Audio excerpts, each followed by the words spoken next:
On this vote, the yeas are 55 and the nays are 45.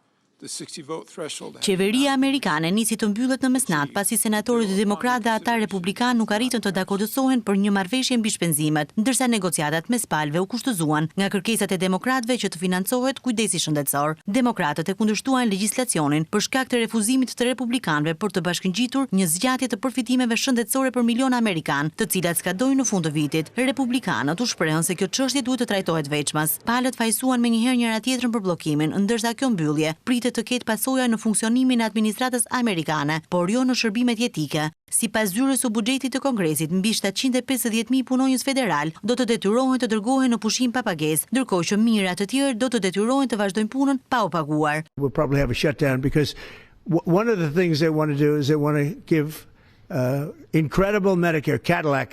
Presidenti Trump kërcënoi të ndëshkojë demokratët dhe votuesit e tyre me shkurtime masive në vendet e punës në sektorin publik. Do të largojmë nga puna shumë njerëz, do të preken shumë dhe ata do të jenë demokrat, paralajmëroi Trump. Ai shtoi se kjo mbyllje e qeverisë do t'i sjellë përfitime, ndërsa paralajmëroi se do ta përdorte, siç u shpreh ai, për të hequr qafe shumë gjëra që nuk i donin, që sipas tij do të jenë të demokratëve. Mbyllja e qeverisë republikane ka filluar, sepse ata nuk donin ta mbronin kujdesin shëndetësor të Amerikës. Ne do të vazhdojmë të luftojmë për popullin amerikan, tha Chuck Schumer, udhëheqësi i pakicës demokrate në Senat, ndërsa kryetari republikan i dhomës së përfaqësuesve kritikoi senatorin demokrat. Sa gjatë do të lejoj Schumer të vazhdojë kjo situatë për arsyet e tij egoiste, u shpreh Mike Johnson. Mbyllja e qeverisë amerikane ka prekur edhe ambasadën e Shteteve të Bashkuara në vendin ton, ku përmes një njoftimi ajo thotë se llogaritë e saj zyrtare në rrjetet sociale nuk do të mund të përditësohen rregullisht.